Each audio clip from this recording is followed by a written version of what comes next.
فقط کافیه بدونید نقدینگی کجاست و قیمت چطور حرکت میکنه تا بتونید در بهترین محل اقدام معامله کنید. در این ویدیو با یه استراتژی حرفه‌ای آشنا خواهیم شد که با شناسایی نقاط نقدینگی و شکست ساختار میتونه شما رو به یک معامله‌گر حرفه‌ای تبدیل کنه. بنابراین پیشنهاد میکنم تا انتهای این ویدیو با بنده همراه باشید.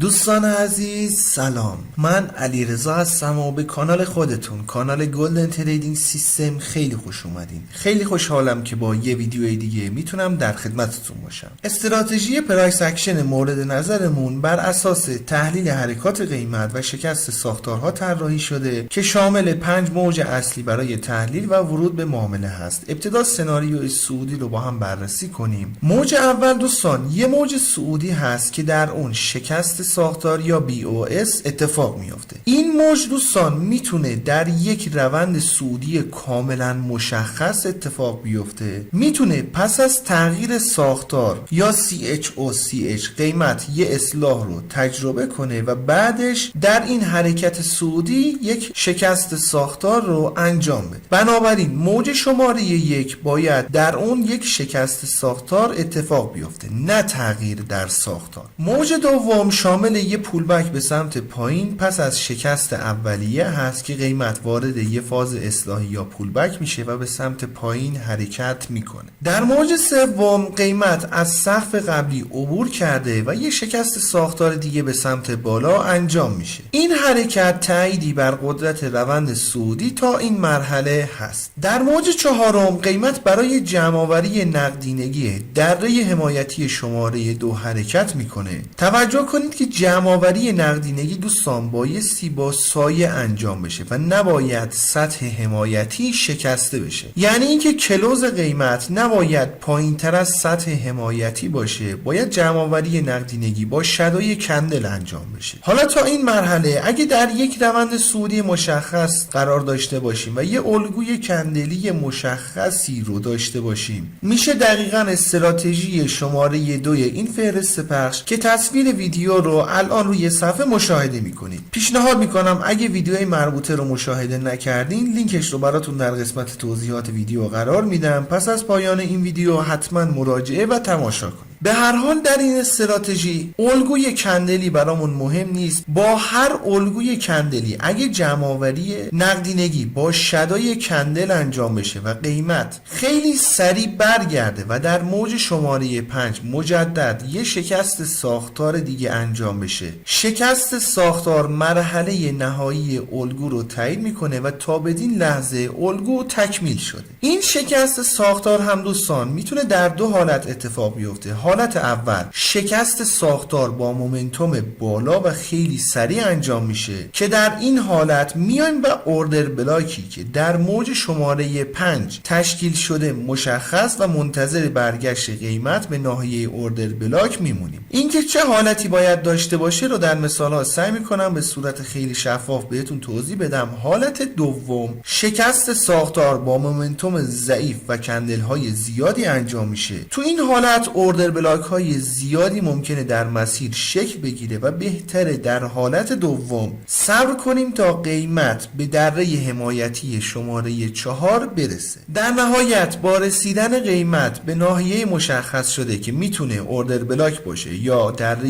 حمایتی شماره 4، در این محدوده میتونیم با تاییدیه الگوهای کندل استیک وارد معامله بشیم. شرطش همینه دوستان، الگوی کندلی یه الگوی با اعتبار بالا باشه، نه هر الگوی کندلی. باز سعی میکنم در مثالها بیشتر بهش بپردازم، ولی به جز الگوهای کندل استیک از هر سبک یا روشی میتونید برای ورود به معامله استفاده کنید. به هر حال استاپ میشه پایین ناحیه حمایتی و تارگت هم 2 تا 3 برابر استاپ. برای سناریوی نزولی بالعکس هست و خیلی سریع توضیحش رو بدیم. موج اول یه موج نزولی هست که باعث شکست یه ساختار شده. باز محل شکست ساختار میتونه در یک روند نزولی مشخص انجام بشه، میتونه پس از تغییر ساختار در مارکت این شکست اتفاق بیفته. موج دوم یک موج اصلاحی یا پولبک به سمت بالا هست. در موج سوم قیمت میاد و دره حمایتی شماره 1 رو رد کرده و مجدد شکست ساختار انجام میشه. و اما مهمترین قسمت سناریوی نزولی جمع‌آوری نقدینگی در موج شماره 4 هست که قیمت باید بیاد و نقدینگی سقف شماره 2 رو جمع‌آوری کنه. این جمع‌آوری نقدینگی بایستی با شادو انجام بشه و اگر احیانا قیمت بالاتر از این سطح مقاومتی کلوز انجام بده الگو فالس میشه. حالا پس از جمع‌آوری نقدینگی قیمت در موج شماره 5 قیمت بیاد و مجدد یه شکست ساختار دیگه انجام بده، الگوی مورد نظرمون تا بدین لحظه تکمیل شده. بنابراین با توجه به حرکت موج شماره 5 ناحیه‌ای که قیمت قرار بهش برسه و انتظار واکنش رو داشته باشیم ترسیم میکنیم و منتظر میمونیم قیمت به ناحیه مورد نظرمون برگرده. با برگشت قیمت به ناحیه میتونیم با تاییدیه الگوهای کندلی یا هر سبک دیگه ای وارد معامله فروش بشیم. استاپ بالای این قله مقاومتی و تارگت هم 2 تا 3 برابر استاپ. دوستان قبل از اینکه بخوایم بریم سراغ مثال ها چند نکته رو خدمتتون عرض کنم. این استراتژی همونطور که تا الان متوجه شدین بر اساس رفتار قیمت و ساختارهای بازار طراحی شده. بنابراین برای تسلط کامل بر استراتژی باید تمرین و تسلط کامل بر اصول پرایس اکشن رو در لایو بازار داشته باشین، ولی زمانی که بهش مسلط شدین حرکات بسیار مناسبی رو میتونید شکار کنید. ضمن این استراتژی در بازارهایی که حرکات پرنوسان دارن یا در فاز اصلاحی و رونددار هستن عملکردش فوق‌العاده هست، ولی در بازارهای کاملا خنثی یا رنج معمولا این الگو پیدا نمیشه و اگر پیدا بشه عملکردش ضعیفه. بنابراین یکی از ایراداتی که این استراتژی میتونه داشته باشه اینه که باید صبور باشین تا الگوی مناسب در چارت مشاهده بشه. بسیار خوب، در این چارت اگه دقت کنید در یک روند نزولی قرار داشتیم که قیمت با این موج اومده و یک تغییر ساختار رو انجام داده. بعد در موج شماره 1 شکست ساختار اتفاق افتاده. موج شماره 2 یه حرکت اصلاحی تا حدوداً این قله رو داشتیم که در این محل قیمت حمایت و به سمت بالا حرکتی رو انجام داد. در موج شماره 3 مجدد یه شکست ساختار اتفاق افتاده، ولی این شکست فقط با شادو انجام شده و خیلی سریع قیمت برگشته. در موج شماره 4 قیمت زمانی که به این دره حمایتی رسیده متوقف میشه و با یه الگوی اینگولفینگ مجدد به سمت بالا حرکت میکنه. در این قسمت قیمت با موج شماره 4 اومده و نقدینگی دره شماره 2 رو با شادو جمع آوری کرده، بعد به سمت بالا حرکتی رو انجام داده. اگه قیمت می اومد و با بدنه کندل پایین تر از این دره کلوز انجام میداد، اون موقع دیگه الگو فالس میشد. بنابراین شرط ما اینه که قیمت با شادو بیاد و نقدینگی این ناحیه رو جمع کرده و به سمت بالا حرکتی رو انجام بده. یه نکته برای اینکه بتونید الگوها رو سریع شناسایی کنید خدمتتون عرض کنم. ببینید دوستان، نیازی نیست که دائما بخواید ساختار یا روند رو بررسی کنید. اگه در چارت یه ناحیه‌ای رو در یک فاز اصلاحی مشاهده کردین که قیمت با شادو اومده و دره قبلی رو هاند کرده یا به اصطلاح نقدینگیش رو جمع کرده، اون موقع بیاین و ساختار قبلی رو به این نحو بررسی کنید، ببینید که آیا در یک روند مشخص قرار داریم یا اینکه قبلش یه تغییر ساختار اتفاق افتاده یا نه. بنابراین در فازهای اصلاحی یه همچین حالتی رو مشاهده کردیم. پس از بررسی ساختار قبل این سری بایستی منتظر شکست سقف شماره 3 بمونیم. حالا اگه این کندل الگویی بود که در ویدیو قبلی آموزشش داده شد میتونستیم وارد معامله بشیم، ولی این کندل فاکتورهای مورد نظرمون رو نداره و ورودی نمیتونستیم داشته باشیم. بسیار خوب، قیمت در موج شماره 5 اومده و مجدد یک شکست ساختار دیگه رو انجام داده و در این مرحله الگو تکمیل میشه. حالا بایستی بیایم و ناحیه مورد نظرمون رو ترسیم کنیم. در این مثال خاص دوستان قیمت با یه حرکت رالی بیس رالی اومده و شکست ساختار رو انجام داده. کندل ها هم کندل های پرقدرت و با مومنتوم بالایی هستند. گاهی اوقات فاصله بین قله شماره 3 تا دره شماره 4 زیاده و قیمت با چندین موج متوالی میاد و این شکست ساختار رو انجام میده. اون موقع دیگه باید منتظر بمونیم تا قیمت به دره حمایتی شماره 4 برگرده. ولی این مثال که قیمت با یه حرکت رالی بیس رالی اومده و شکست ساختار رو انجام داده، دیگه اینجا بایستی اوردر بلاک رو شناسایی و ناحیه رو ترسیم کنیم. حالا اوردر بلاک معتبر به نظرتون این کندل هارامی هست یا این کندل نزولی؟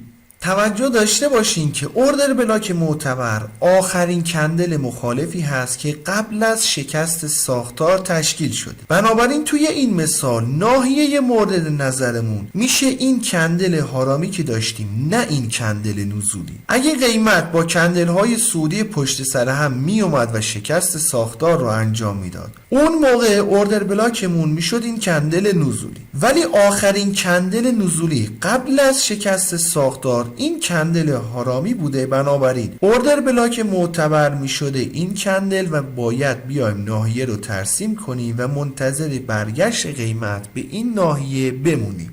قیمت در این کندل وارد ناحیه شده، باید منتظر الگوی کندلی مناسب بمونیم. اگه این کندل بدنه بلندی به سمت بالا داشت میتونست به عنوان یه الگوی همر شناخته بشه و متاسفانه به دلیل اینکه سایه بالایی نسبتاً بزرگی رو نسبت به بدنه کندل داره نمیتونسته یه الگوی همر باشه. ضمناً یه الگوی دوجی استار هم نیست چون یه مقدار بدنه رو این کندل دار. پس باید منتظر تشکیل یه الگوی دیگه باشیم. در کندل بعد اگه دقت کنید قیمت اومده و بالاتر از حدوداً 50% بدنه این کندل نزولی کلوز انجام داده و یه الگوی مورنینگ استار رو اینجا داشتیم. بنابراین الگوی کندلی مشاهده و سیگنال خرید رو دریافت کردیم. با رسیدن قیمت به ناحیه دوستان میتونید از هر سبکی برای ورود به معامله استفاده کنید. پیشنهاد من به شما الگوهای کندل استیک هست، البته به شرط اینکه یه الگو با اعتبار بالا رو داشته باشیم. برای اینکه بتونید الگوهای کندل استیک رو به صورت اصولی شناسایی کنید پیشنهاد میکنم دوره جامع الگوهای کندل استیک که لینک دوره رو براتون در قسمت توضیحات ویدیو قرار میدم رو پس از پایان این ویدیو حتما مشاهده کنید.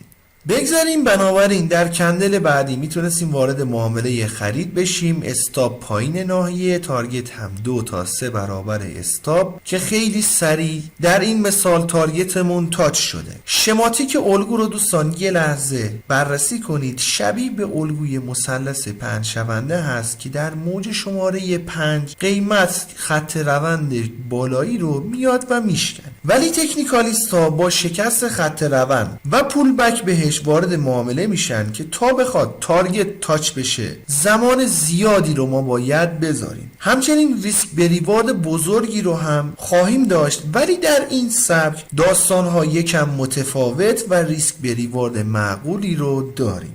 مثال بعدی یه مقدار چالش‌هاش زیاده و قطعاً اگه این مثال رو خوب یاد بگیرین در بازار موقعیت‌های بسیاری رو میتونید شکار کنید. کلیاتش رو فعلا توضیح بدیم. در یک روند نزولی کاملا مشخص موج شماره 1 شکست ساختار رو انجام داده، موج شماره 2 پول بک داشتیم، مجدد در موج شماره 3 قیمت یه ساختار رو شکسته، در موج شماره 4 قیمت اومده و به سمت نقدینگی قله شماره 2 حرکت کرده و نقدینگی اون رو جمع آوری، اگه دقت کنید جمع آوری نقدینگی با شادو انجام شده نه کلوز قیمت. در نهایت خیلی سریع به سمت پایین حرکت و شکست ساختار نهایی انجام شده. حالا بایستی اینجا بیایم و ناحیه مورد نظرمون رو ترسیم کنیم و منتظر برگشت قیمت به اون ناحیه باشیم. اگه دقت کنید قیمت با مومنتوم بالا و قوی ولی این شکست ساختار رو انجام داده که قطعاً این چنین حرکت ها بر اساس موارد مربوط به فاندامنتال در چارت اتفاق میفته. به هر حال با این تفاسیر اوردر بلاکمون این کندل صعودی بوده که باید بیایم و ناحیه رو ترسیم کنیم تا قیمت برگرده به این ناحیه و از اونجا اقدام به معامله کنیم. حالا چالش هایی که این چارت داره اینه که موج شماره 1 اکثر دوستان با من هم نظر هستند که قیمت با یه موج نزولی کاملا شماتیک به این دره رسیده. در حرکت موج شماره 2 باز حرکت کاملا مشخص بوده، ولی چالشی که داریم در موج شماره 3 هست. اگه موج شماره 3 رو بخوایم با هم بررسی کنیم، قیمت با چندین موج خیلی ضعیف و نامشخص اومده تا به اینجا رسیده و قطعا اینجور موارد رو در چارت خیلی مشاهده میکنید. حالا اینجا تکلیف چیه؟ آیا برای این آشفتگی بازار راه حلی رو داریم یا نه؟ در اینجور مواقع دوستان اگه 1 یا 2 تایم فریم چارتتون رو بالاتر ببرین، مثل این چارت دیگه حرکات قیمت براتون ساده تر به نظر میاد و الان دیگه اون آشفتگی قبل رو نداره و فکر میکنم حرکات قیمت واضح هست. اگه یادتون باشه عرض کردم خدمتتون که هر جایی از چارت در یک فاز اصلاحی یا در زمانی که تازه روند تغییر کرده باشه قیمت یه نقدینگی رو با شادو جمع آوری کنه و خیلی سریع در جهت مخالف حرکت کنه، کافیه اینجا یه آلارمی در ذهنتون خورده بشه و بیاین ساختار قبلی رو بررسی کنید. اگه ساختار بازار با شماتیکی که داشتیم همخوانی داشت، اوردر بلاک یا ناحیه رو ترسیم و منتظر برگشت قیمت به اون باش. حالا چالش دومی که در این چارت داریم، تایم فریممون رو بردیم بالاتر، اینجا میخوایم ناحیه رو ترسیم کنیم. به نظرتون اوردر بلاک میشه این کندل نزولی ضعیف یا این کندل صعودی؟ هر کدوم رو که بخوایم در نظر بگیریم، باز در این کندل یه شادوی بزرگتر رو ما داشتیم. پس تکلیف این شادو چی میشه؟ اینجور مواقع دوستان اگر با چنین صحنه‌ای مواجه شدیم، راه حلش اینه که یک تایم فریم بریم پایین‌تر. در تایم پایین‌تر همونطور که خدمتتون توضیح داده شد، اوردر بلاکمون این کندل صعودی هست که جای هیچ شک و شبهه‌ای برامون باقی نمیذاره. بنابراین ناحیه رو ترسیم میکنیم و منتظر برگشت قیمت به ناحیه میمونیم.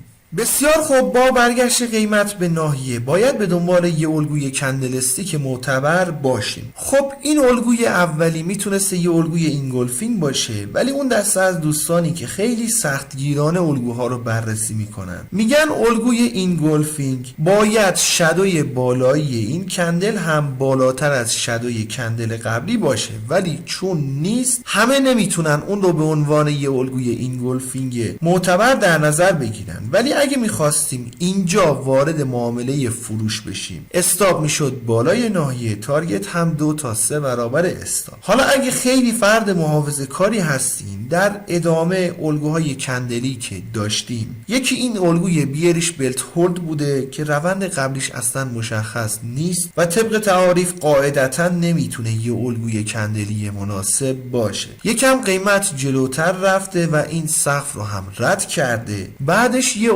الگوی حرامی قوی رو داریم مشاهده میکنیم که باز این الگو اعتبار کافی رو داشته. اگه میخواستیم با این الگوی کندلی وارد معامله بشیم، باز استاپ میشد بالای ناحیه و تارگت هم 2 تا 3 برابر استاپ.